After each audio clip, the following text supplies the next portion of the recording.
Hola, buenas noches. Soy Natalia Sánchez y esto es Sin Filtro. Este martes la Cámara de Diputados aprobó una reforma para eliminar 13 fideicomisos del Poder Judicial de la Federación. En consecuencia, el Sindicato de Trabajadores de este sector anunció este jueves un paro nacional hasta el próximo 24 de octubre, pues argumentan que este proyecto afectaría sus derechos laborales. Pero los legisladores que la defienden señalan que se pretende reubicar recursos que no son utilizados de manera eficiente. ¿En qué consiste esta reforma? ¿Cuáles podrían ser sus consecuencias? ¿Está aumentando la tensión entre el Poder Ejecutivo y el Poder Judicial? Sobre esto estaremos hablando con 5 estudiantes, así que acompáñanos, ya empieza el debate en Sin Filtro.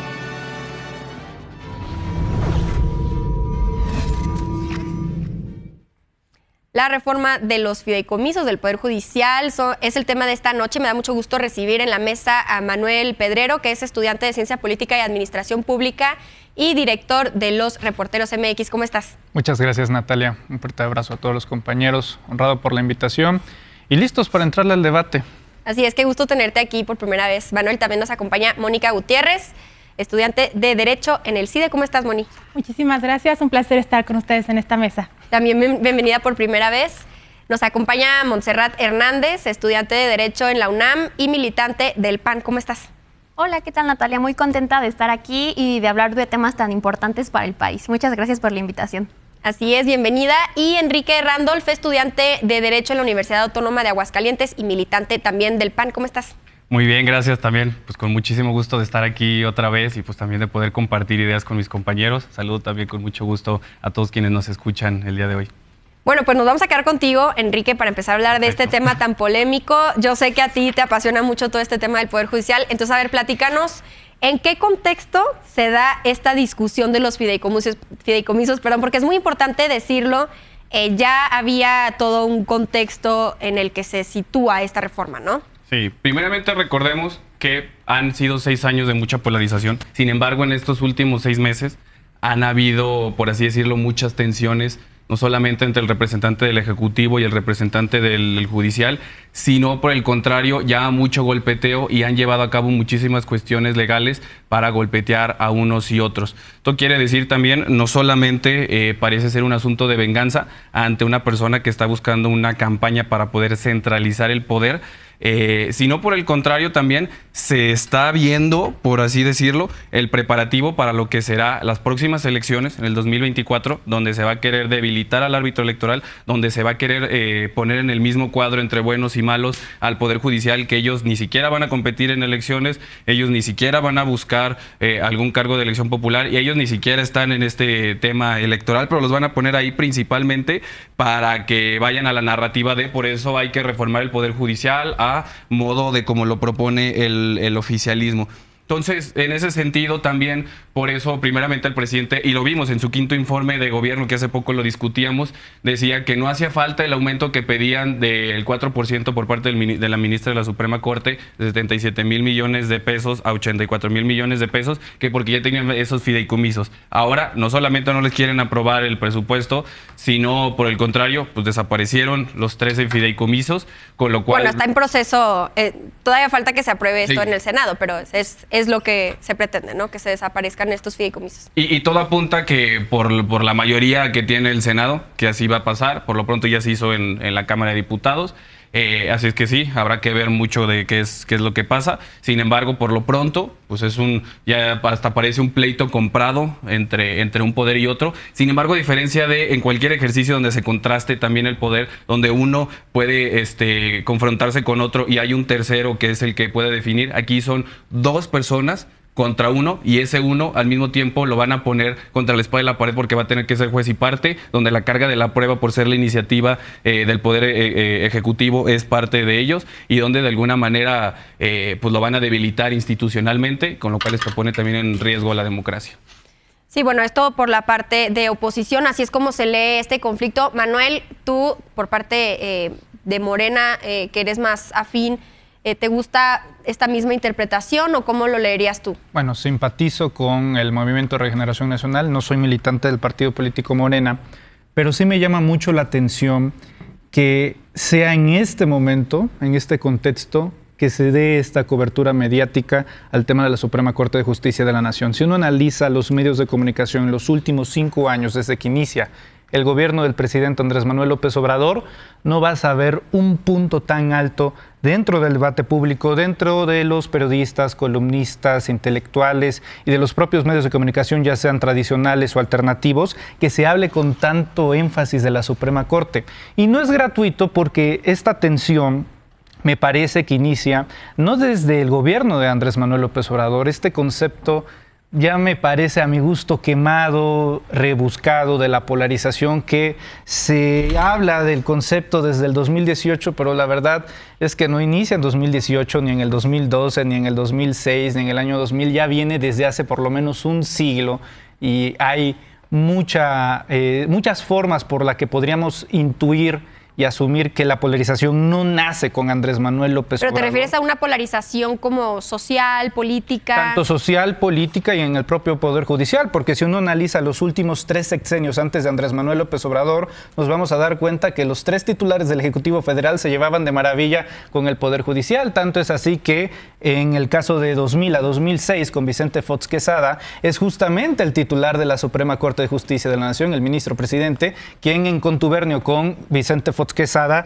le dan cabida al proceso de desafuero del entonces jefe de gobierno del Distrito Federal, Andrés Manuel López Obrador. Lo mismo con Felipe Calderón y lo mismo con Enrique Peña Nieto. Tanto es así que la actual ministra presidenta de la Suprema Corte es justamente una recomendación de Enrique Peña Nieto, ¿no? Entonces, me parece hasta cierto punto ya falaz hablar de este asunto de la polarización, que si se trata de un asunto de desgaste. No, el desgaste vino, por lo menos desde esta etapa, cuando se mostró una falta de respeto absoluta, no a la investidura presidencial, sino al Estado mexicano, desde que el 5 de febrero del presente año la ministra presidenta no decidió levantarse en señal de respeto a los protocolos que indica el Estado mexicano en la celebración de la Constitución mexicana, que es justamente lo que representa, lo que emana. Entonces, se puede analizar de manera superflua, pero la verdad es que el pleito o la polarización ya viene desde mucho antes, y esto es nada más resultado de una serie de políticas públicas de detección a tiempo que debe de dar cuenta a la sociedad.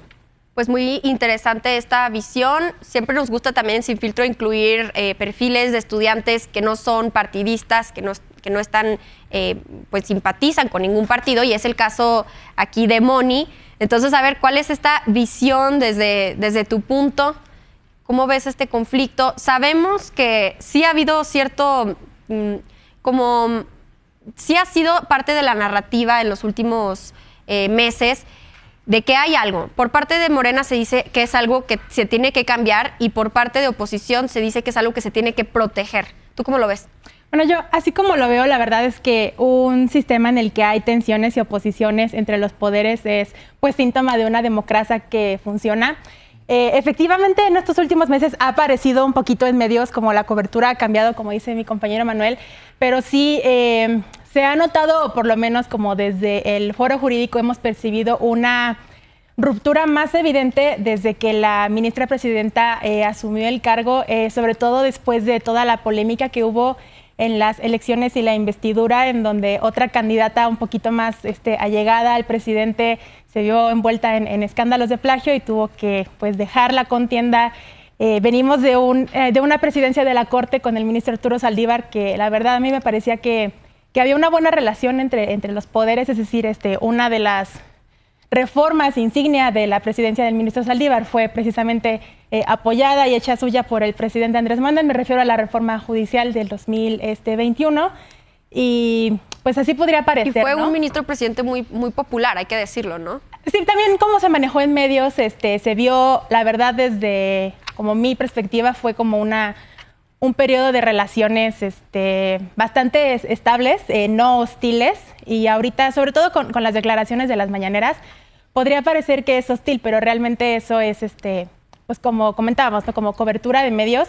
Para mí es simplemente como parte de las funciones de un poder judicial, esta constante oposición y bloqueo a los movimientos políticos que van desencadenándose, ¿no? En los congresos locales o federales, tanto de oposición como del partido oficial. O sea, ¿te parece que el Poder Judicial debe actuar justamente como un bloqueo o un contrapeso de fuerzas políticas? En cierta medida, porque si no tampoco podríamos avanzar ninguna política, ¿no? Estamos de acuerdo si únicamente estamos enfocados en... Y yo creo que es parte de lo que tal vez discutiremos más adelante, el excesivo formalismo o esta costumbre que tenemos en general todos los abogados de meternos a un análisis a lo mejor a veces hasta muy cuadrado de lo que es el derecho, que podría parecer que bloqueamos las cosas solo porque sí o porque hacemos un excesivo uso de la ley para tiene que haber todo un fundamento, ¿no? Exacto, pero sobre todo cuando hablamos de cambios políticos como tan delicados como ha sido la Guardia Nacional, los fideicomisos de otras dependencias de gobierno, lo que vienen siendo recursos públicos, sí uno podría entender por qué es tan complicado desde lo judicial mover estos hilos políticos. Bien, Montse, ¿tú cómo ves toda esta discusión? Pues bueno, hay que entender que en un país democrático es importante los pesos y contrapesos. O sea, si lo vemos desde la filosofía del derecho, teoría política, desde Montesquieu decía que para evitar el autoritarismo y que un tirano tenga el poder absoluto, es importante que los pesos estén entre el ejecutivo, legislativo y judicial, y todos estos tienen que tener autonomía e independencia.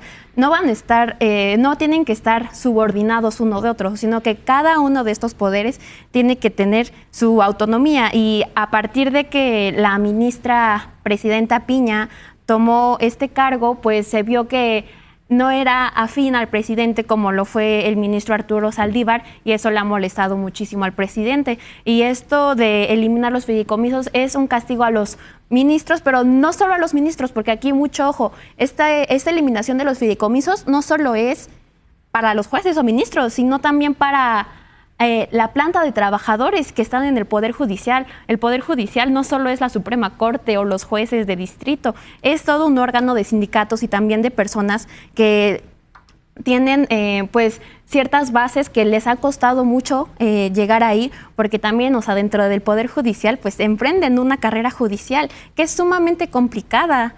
Y tienen que estar en constante capacitación, hacer exámenes para seguir accediendo a estos puestos como de jueces o ministros. Entonces, este tema de recortarles los fideicomisos al Poder Judicial es un castigo directo al Poder Judicial, porque, seamos sinceros, al final del día, Morena en Cámara de Diputados pues ha querido impulsar las reformas del presidente, pero no lo han hecho bien. O sea, hay problemas en la técnica jurídica, en el poder legislativo, y es por eso que no pasan sus leyes que quieren promover, porque tienen que seguir pues el procedimiento legislativo, seguir con las leyes, y al final del día todos los juzgadores lo que hacen es velar por nuestros derechos humanos que están en la Constitución. Entonces, los ministros, los jueces solo ven por nuestros derechos humanos y por lo que está en la Constitución. Bien, pues sí, definitivamente es una reforma muy polémica. Vamos a hacer una pausa y volvemos para discutirla a fondo. Esto es Sin Filtro.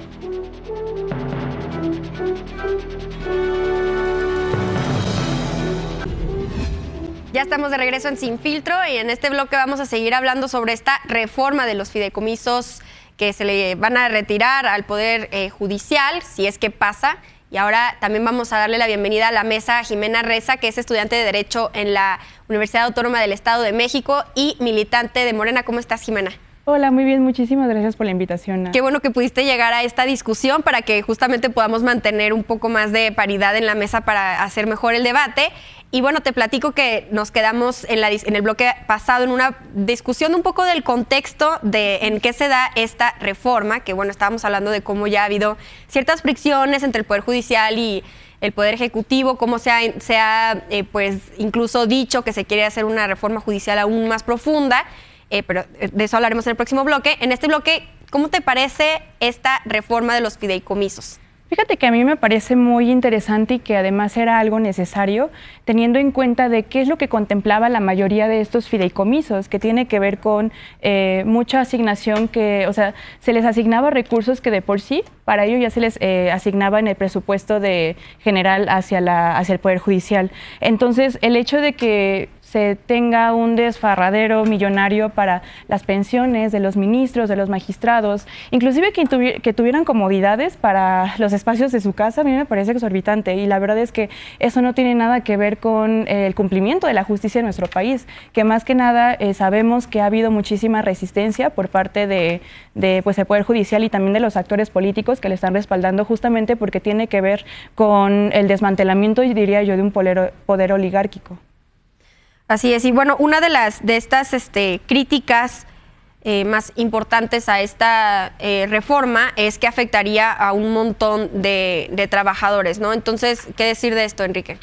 Primeramente, mencionaban, y era lo mismo que discutían los diputados federales en el Pleno, que era para quitar los privilegios de los ministros. Pero viéndolo en comparativa, primeramente, ni se van a poder quitar esos privilegios porque ya son derechos adquiridos. Segundo, en comparación con los privilegios también que tienen muchos de los diputados, por ejemplo, veía en el debate cómo un senador argumentaba al quien fue presidente de la mesa directiva en el periodo pasado, que gastan, por ejemplo, el presidente del Senado mucho más que cualquier ministro, así como tampoco se cuenta, porque muchas cosas están reservadas, todo lo que se gasta para el presidente de la República, desde vivir en Palacio Nacional, desde todos los lujos que viven sus hijos, desde todas las cuestiones de seguridad, que naturalmente cualquier mandatario de este país y cualquier persona de primer nivel lo debe de tener.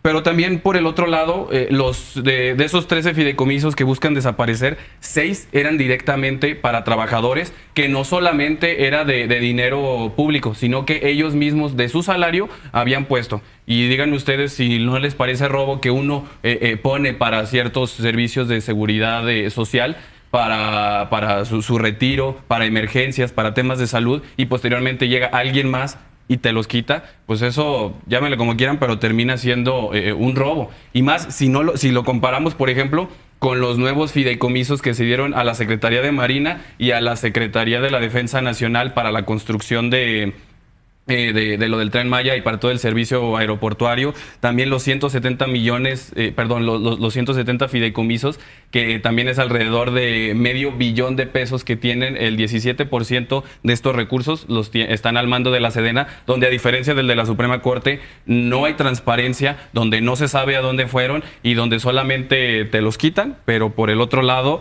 no se sabe a dónde fueron a parar.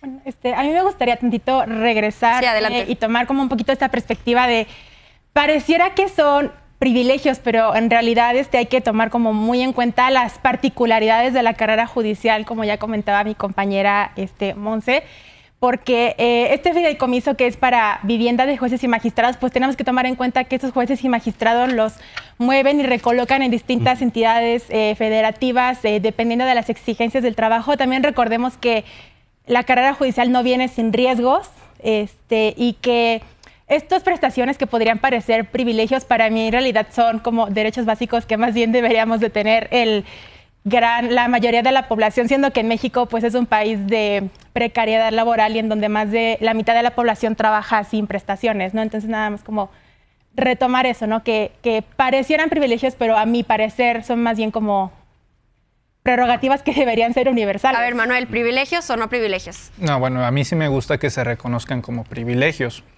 Déjame empezar diciendo que se hablaba aquí que se buscaba derechos humanos, ¿no? Que los magistrados, los jueces, los ministros, básicamente todo este andamiaje, toda esta estructura que tiene el Poder Judicial es nada más para velar por los derechos humanos de la ciudadanía.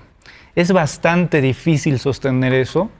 Yo no veo a ningún juez o a ningún ministro, ningún magistrado diciéndole eso, por ejemplo, a Israel Vallarta, que lleva 17 años sin sentencia pudriéndose en la cárcel, o de Brenda Quevedo, que es víctima también justamente de los andamiajes de corrupción de un personaje tan siniestro. Bueno, también de la prisión preventiva oficiosa, Miranda, ¿no? De Wallace, ¿no? Si son privilegios o no, claro que son privilegios. ¿Cuánto nos cuestan los ministros en este país en comparación a otros? En España un ministro cuesta 3 millones de pesos. Exacto. En Italia te cuesta 3.300.000. En Estados Unidos te cuesta 5 millones. En Canadá 6.700.000. En México un ministro de la Suprema Corte de Justicia nos cuesta 8.700.000 pesos mensuales. Es una diferencia muy grande. ¿Qué decir de esto, Monse? Ay, bueno, Para empezar, los jueces, como ya comentó la compañera Mónica, corren muchísimo riesgo. ¿Saben cuántos jueces han sido asesinados, amenazados de muerte por la mala política de seguridad que tenemos en el país? ¿Cómo quieren, que los jueces, y paréntesis, los fideicomisos no son un privilegio, son, como me comentaba mi maestra Sonia Venegas, un saludo por si está viendo el programa, son trajes hechos a la medida, son instituciones que no son privilegios, están dentro de la ley de títulos y operaciones de crédito, y es para que lo entendamos fácilmente, son como tandas, o sea, que los propios trabajadores han puesto de su dinero para que al final de su vida laboral les puedan regresar parte de lo que ellos han invertido, ¿no? Porque les descuentan a los trabajadores de base que no ganan los millones. Y yo creo que incluso ganan menos de lo que deberían de ganar. Como ellos dijeron, tenemos hora de entrada, pero no tenemos hora de salida. La carga que tienen son excesiva. Son cajas y cajas de expedientes, de leer pruebas. El trabajo en el Poder Judicial es excesivo, las capacitaciones. Entonces no es ningún privilegio, simplemente es una remuneración que tendríamos todos los mexicanos, ese derecho de que si trabajas mucho, pues debes de también ser equiparable a lo que ganas. Y estos fideicomisos no son exclusivamente para los ministros, ni los jueces, ni los magistrados. Son para todo el personal operativo del Poder Judicial. No es un privilegio que tengan fondos para gastarse en restaurantes de lujos. O 6 celulares al año. Primeramente, no es un privilegio que tengan aguinaldos de 586,000 pesos. No hay otro servidor público dentro del Estado mexicano que tengan aguinaldos o salarios como los ministros y como la estructura del Poder Judicial de la Federación. Ahora, nos hablan aquí de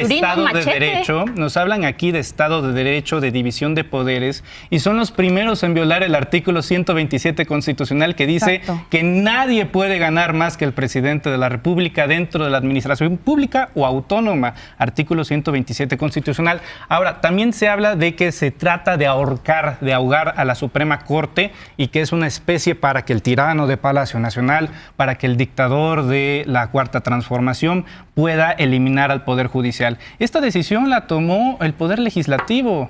No soy abogado, pero siendo mayoría, ¿por quién? No. Lo dice el artículo 74 de la Constitución. La única facultad exclusiva que tiene la Cámara de Diputados es aprobar el presupuesto. Eso no le corresponde ni al Judicial ni al Ejecutivo. Entonces, tenemos un gran dilema. Ahorita estamos hablando de presupuesto, estamos hablando de los fideicomisos. Que es parte del presupuesto. 15,000 millones de pesos es en lo que quedó. Ahora, y además también, importante recordar que el objetivo de los fideicomisos es que puedan abonar al patrimonio, ¿no? En este caso, tampoco la Suprema Corte de Justicia de la Nación tiene la facultad de revocar los fideicomisos, siempre y cuando no existan obligaciones a cargo del patrimonio y sin perjuicio de los derechos que correspondan a terceros. Esto dice que está establecido en el artículo 392 de la Ley General de Títulos y Operaciones de Crédito. Y también, retomando el comentario que dice aquí mi compañera, a mí me parece mezquino el hecho de que el propio Poder Judicial ponga a disposición de a su sindicato y los ponga a manifestarse solamente para defender a sus patrones. A ver, ¿por qué es porque un ellos sindicato están defendiendo a sus patrones? También mencionamos las situaciones de precariedad laboral que existen en el Poder Judicial. No es normal que estén laborando hasta las 10 de la noche, que tengan una hora entrada fija que tengan una hora fija de entrada, pero no de salida. La carga excesiva de trabajo. Y con menos presupuesto se soluciona. Menos? Pero pues que no tengan buena ese presupuesto se concentra en ciertas películas. A ver, primero Enrique y luego regresamos con Manuel. Tampoco se trata de manipular con las palabras, porque sí sería bueno distinguir, ver correctamente qué es un privilegio. Porque una cosa puede ser a lo mejor un lujo. Un privilegio es lo que tú tienes, a lo que otros no tienen acceso. Sí, exacto. En ese caso, todos tenemos cosas que otros no tienen porque todos somos diferentes. Ahora, lo que vamos del privilegio, primeramente, una cosa son los lujos que pueden tener los servidores públicos, es debatible si los pueden tener sí o no. Y otra cosa es algo que una persona tiene de manera injusta, en la cual al momento en que lo obtiene ello, perjudica a otros. Como por ejemplo, así pueden ser privilegios, el que no se revisen las cuentas públicas como ahorita se hace, el que no juzguen a personas como López-Gatell y por el contrario los hagan candidatos, o el que queden impunes muchas personas, por ejemplo, a un servidor público en un gobierno estatal de Morena donde era acosador y simplemente lo removieron de su cargo. Y además, otra cosa, podemos ver en cualquier otro país del mundo donde el Poder Judicial trabaja y está consolidado de manera sólida, en el cual requiere mucho más presupuesto. Aquí la verdad es insuficiente porque de hecho todo el presupuesto que dicen que es mucho representa solo el 0.9% del PIB, a comparación, por ejemplo, del 5% del PIB que nos vamos a venir a endeudar con 2 billones de pesos, con lo cual todos los mexicanos, por el hecho de ser mexicanos, tendremos que pagar ahora 127,000 pesos gracias a las decisiones del presidente. Pero también hay otro tema, porque quienes hemos tenido la oportunidad de poder litigar, hemos visto cómo el Poder Judicial es muchas veces insuficiente por la enorme carga que hay, por la poca presupuesto que pueden ejercer y por el contrario también por los pocos jueces y personal de trabajo que hay. Sí, es que hay que decirlo, hay un problema en el Poder Judicial, eso todos vamos a estar de acuerdo aquí en esta. Sí, exacto, hay muchos problemas en el Poder Judicial. ¿Es esto lo que necesitamos para empezar a solucionarlos, Manuel? A ver, se habla de que se está reduciendo el presupuesto. La verdad es que no. Y también que no se manipule con las palabras, hablemos con los números.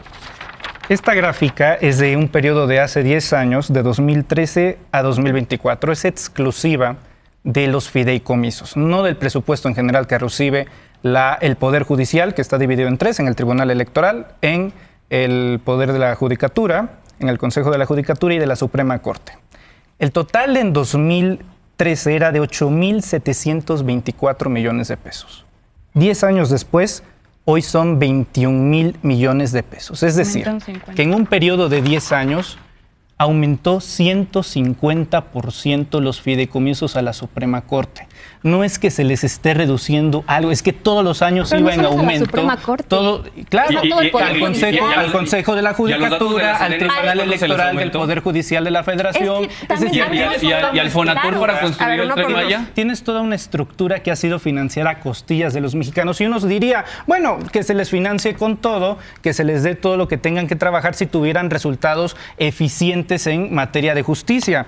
Nada más la semana pasada, un tribunal federal perdonó una megamulta de 9,000 millones de pesos a la extranjera empresa Iberdrola.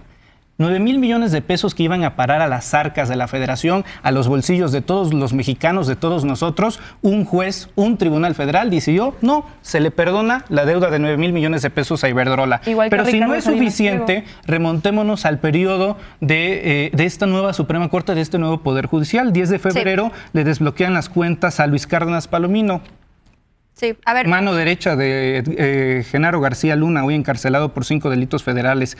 21 de febrero le descongelan las cuentas a Linda Cristina Pereira, esposa de Genaro García Luna, el 21 de febrero, otra vez el Poder Judicial. 30 minutos después del juicio. Se está encendiendo mucho el debate, pero tenemos que hacer una pausa proceso penal aquí. De Rosario Robles. 28 de febrero amparan a Cabeza de Vaca. El Poder Judicial impide que llamen torturador al torturador de Tomás Herón. Es decir, no habría ningún problema en darle todo el dinero. A ver, oigan, vamos a hacer una pausa. Seguimos hablando de esto. Vamos a regresar después del corte y vamos a seguir justo donde nos quedamos. Así que no se vayan, volvemos con esto en Sin Filtro.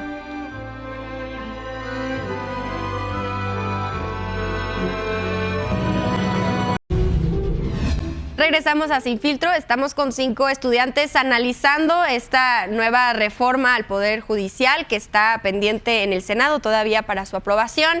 Y bueno, nos quedamos en una discusión muy prendida sobre este tema de los fideicomisos. Estábamos hablando del papel que ha tenido el Poder Judicial en ciertos casos pues mediáticos y que bueno, ahora eso se está utilizando como cierto argumento justamente para defender estos cambios en el Poder Judicial, ¿no, Moni? Bueno, la verdad es que sí, como veníamos diciendo, ha habido movimientos que para algunas personas les pueden parecer como acertadas o desacertadas en función de quiénes son las personas involucradas, pero yo prefiero irme por el análisis directo de las sentencias, de los argumentos. Como en todo, hay sentencias muy buenas, hay sentencias en las que tal vez el razonamiento es no deficiente, pero que se van por otra dirección. Y bueno, como siempre, el judicial, el juez siempre va a estar en una posición pues en la que no le va a poder dar gusto a todas las partes, porque precisamente ese es su rol, ¿no? Dar razón a una u otra de las partes en una controversia, y yo creo que eso no debería ser el estándar en el que juzguemos su eficiencia, sino por la calidad de sus sentencias o argumentos. No, pero sí hay que decir, Moni, que sí es verdad que sí existe corrupción. Claro. No sé en qué caso específico sí o no tengo en este momento pruebas que pueda yo, pues, demostrar, pero sí sabemos que sí es un poder que, como lamentablemente muchas otras instituciones de nuestro país, están pues llenas de corrupción, ¿no? Entonces, ¿cómo podemos empezar a enfrentar esto? Una de las propuestas que ha dado pues la Cuarta Transformación es justamente esta reforma que se quiere hacer en los próximos meses, que pues consiste básicamente en hacer que los jueces puedan ser, y hasta los ministros también, puedan ser electos de manera pues popular, de manera directa. Enrique, ¿tú estarías de acuerdo con esta iniciativa? No, para nada. Primeramente porque ya ha existido una carrera judicial en la cual se tiene que demostrar que ese tipo de decisiones tan trascendentales, donde algunas veces hasta la vida de las personas está en riesgo por todo lo que sucede, sí se necesita primeramente acreditar que tengan capacidad y segundo, una legitimidad de todo el trayecto y toda la trayectoria que han hecho. Que sí hay vicios en el Poder Judicial, en todos lados hay. Hasta en el sector público pueden llegar a haber empresas donde las hay. Existe nepotismo, existe corrupción, pero aquí lo que se tiene que hacer es no solamente decirlo y echar grilla como el presidente desde las mañaneras, sino por el contrario, con la ley en mano, actuar, denunciar y que se pueda sentenciar. No puede haber una democracia constitucional sana sin un poder que no esté politizado, que no tenga que cabildear, negociar y ganarse el voto y preocuparse por ganarse el voto de la gente, y por el contrario, que tengan que ser expertos en derecho, donde no se intimiden por trayectorias políticas, y por el contrario, donde se tenga la certeza de que van a ser jueces, magistrados y ministros bien preparados. Y no solamente ellos, sino todas las personas que están debajo, que también son a quienes afectan y van a afectar los fideicomisos, desde el actuario, el secretario de acuerdos, los proyectistas, el personal administrativo, toda una estrategia que tiene que ser meramente institucional y totalmente autónoma, porque eso incluso puede hasta contravenir el artículo 49 constitucional, el cual dice que una persona no puede, o una corporación no puede estar dentro de, puede tener dos o más poderes. Entonces, en ese caso, pues imagínense Morena, que tiene al presidente y la mayoría en el poder legislativo, ahora imagínense en el poder judicial, sí, pues prácticamente caeríamos en una dictadura, y es lo que hemos visto principalmente a lo largo de estos últimos 10 años en Latinoamérica y en otras partes del mundo, donde un presidente con mucho poder empieza a atacar a la democracia, empieza primeramente con el poder judicial. Así es que pues esto es un foco rojo que se tiene que atender, y pues el mismo presidente López Obrador lo ha dicho, es su plan C, que sea ilegal de decidir que tengan que votar y todo eso, él mismo es lo que busca. Sí. Y pues como tal, eso es lo que quiere hacer, pero posiblemente no vaya a pasar. Sí, o sea, repitiendo que quizás hay un problema, que podemos decir que es quizás la corrupción, la ineficiencia, pues que está dentro del Poder Judicial, y otra cosa pues es ver si esta es la solución o es una de las soluciones para empezar a pues volverlo un poder más eficiente y más pues cercano, por así decirlo. Jimena, ¿tú crees que esto sería como un buen camino para llegar ahí?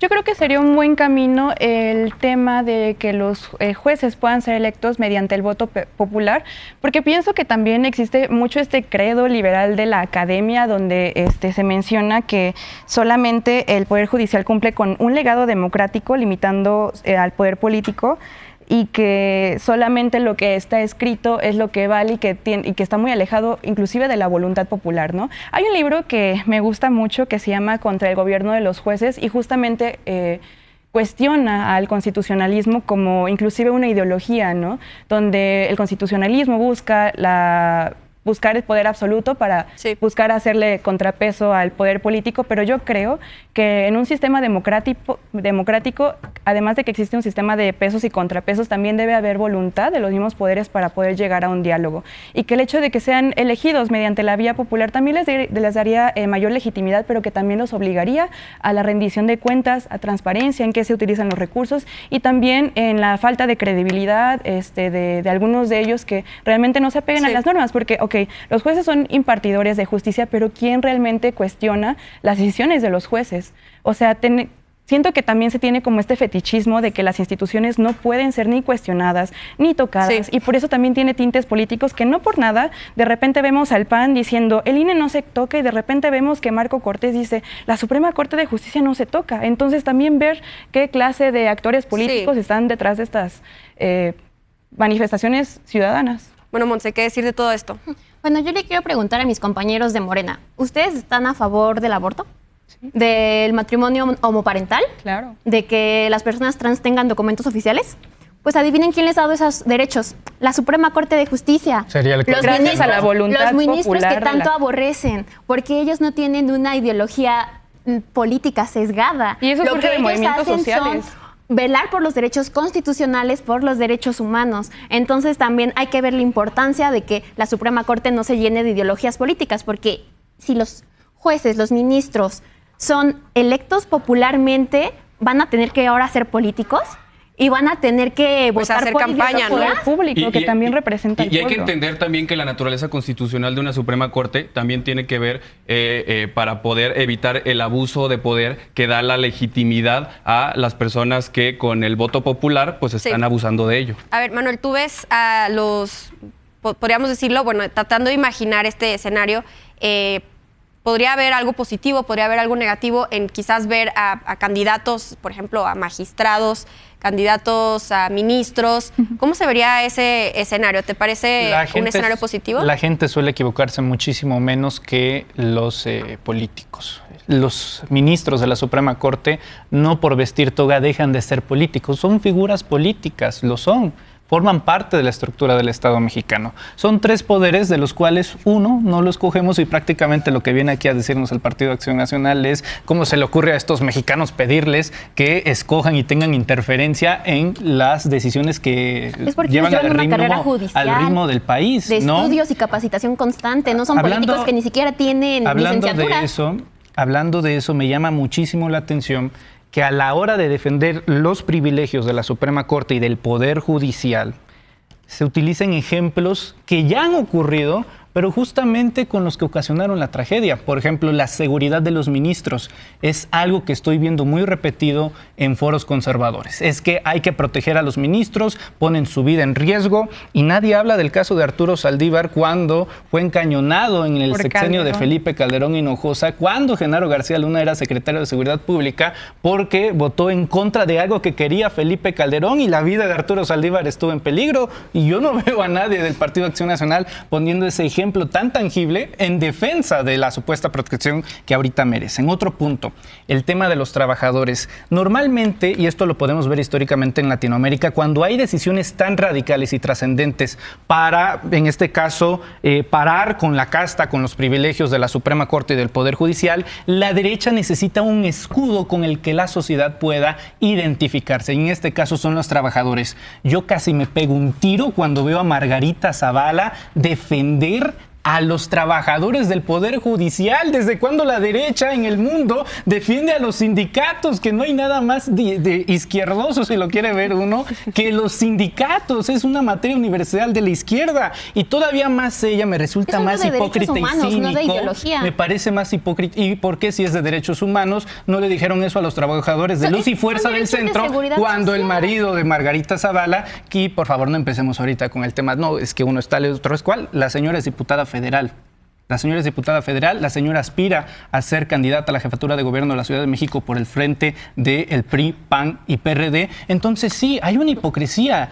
Que la derecha busque ahora arropar a los trabajadores es simplemente deleznable y eso hará todavía más difícil que la ciudadanía, que no esté tan politizada, pueda arropar esa causa, porque no han visto un beneficio día con día para que digan yo defiendo al Poder Judicial. A ver, Manuel, y ahí te dejo la pregunta. Quitar a los derechos sociales no solamente a más de 55,800 trabajadores, sino a todas sus familias. 400 millones de pesos se utilizan para nada más 1,857 personas en un concepto que se llama servicios alimentarios. Exacto. ¿Qué trabajador del Poder Judicial tiene ese goce? Y miles de millones de pesos también para el Fonatur. Y eso, de fideicomiso y de los lujos, no lo están mencionando. ¿Por qué le cuentan los millones de pesos al Poder Judicial y no mejor se enfocan en el caso de corrupción de Selgalmex, que fueron 500 millones de pesos también? O sea, y ya la Secretaría de la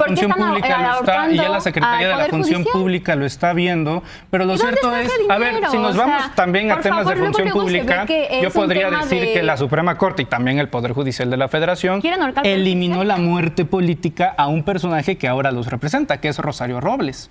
Bueno, pero al final sí tenemos, por cierto. Al final sí tenemos pues a un sindicato manifestándose por esta reforma y pues este argumento que se está poniendo por parte de Morena es que pues están siendo manipulados, y por parte de oposición, claro, pues que es una protesta legítima.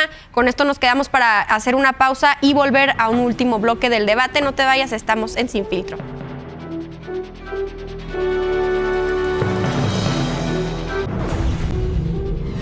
Ya estamos de vuelta en Sin Filtro para un último bloque. La verdad se puso muy bueno el debate. Estamos hablando sobre el Poder Judicial, pero pues solamente nos queda un último bloquecito para escuchar las conclusiones. Así que, Montse, rapidísimo tus conclusiones. Bueno, yo les quiero preguntar, ¿a dónde van a ir esos 15 millones de pesos? ¿Al Tren Maya? ¿A Dos Bocas? Al principio del sexenio eliminaron 109 fideicomisos, de los cuales no han transparentado.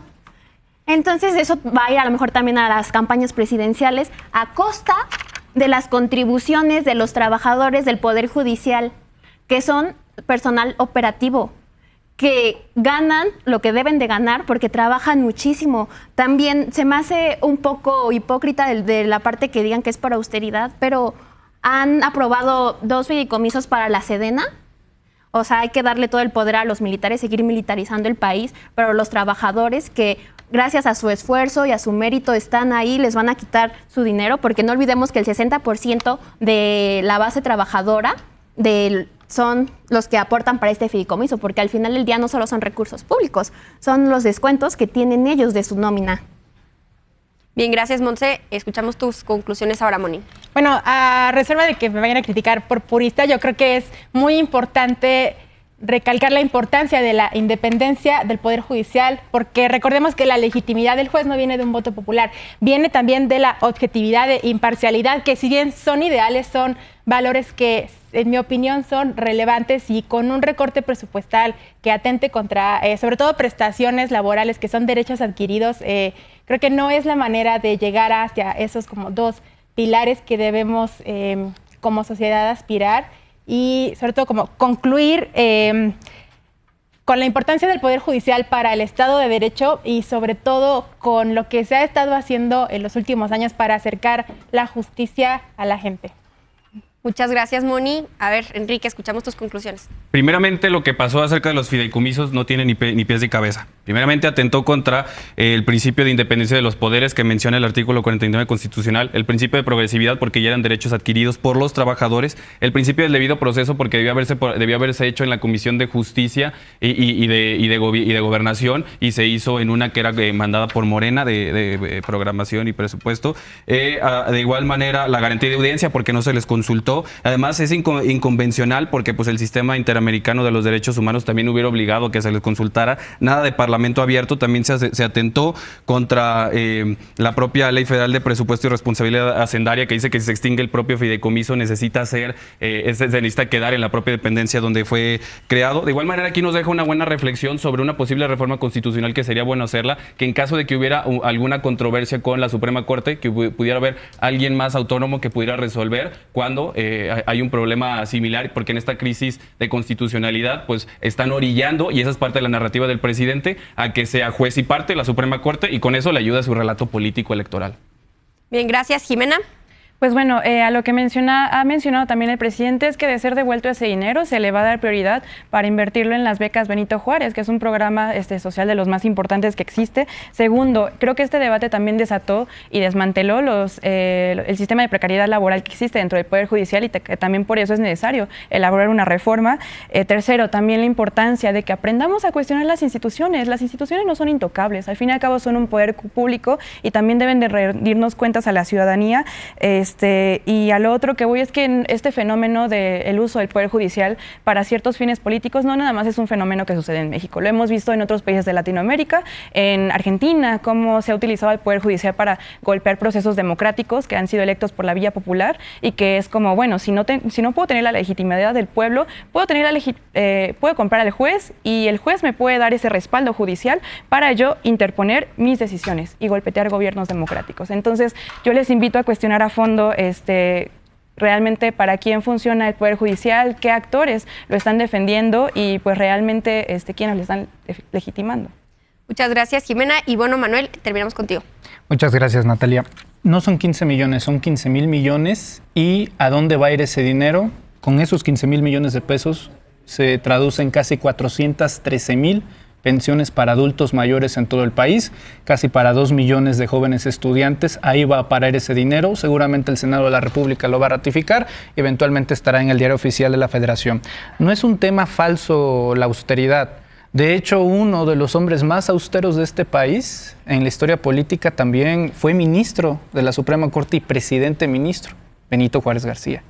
Y justamente Benito Juárez, que de alguna manera tampoco es muy querido por los conservadores, pero que es un papel, o sea, el papel enorme de Juárez en la Suprema Corte, es que si uno analiza su periodo, su gestión, si bien no la desahució, puso un proceso de austeridad para que fuese ejemplar para la ciudadanía y para el Estado mexicano. Entonces, yo felicito desde esta tribuna a 2 diputados federales que fueron los precursores de esta hazaña histórica, a Hamlet Almaguer y a Julieta Ramírez, ambos diputados federales de Morena. La verdad que muchas felicidades. Y una palabra que debería de estudiar, que debería de tener más presente el espectador: lawfare.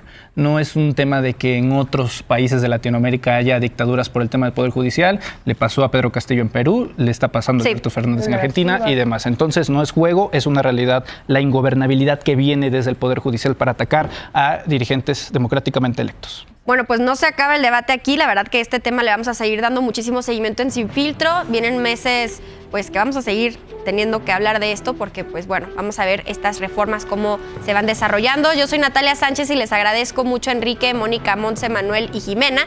Y claro, a ti también por acompañarnos esta noche. Recuerda seguirnos en redes sociales, estamos como @SinFiltroTV. También ahora estamos en Instagram como @SinFiltroForoTV y por estos canales puedes proponernos temas, proponerte a ti como panelista si te gustaría participar en esta mesa universitaria. Y ya lo sabes, nos vemos el próximo domingo y todos los domingos a las 11 de la noche aquí en Foro, un canal de N+. Muy buenas noches.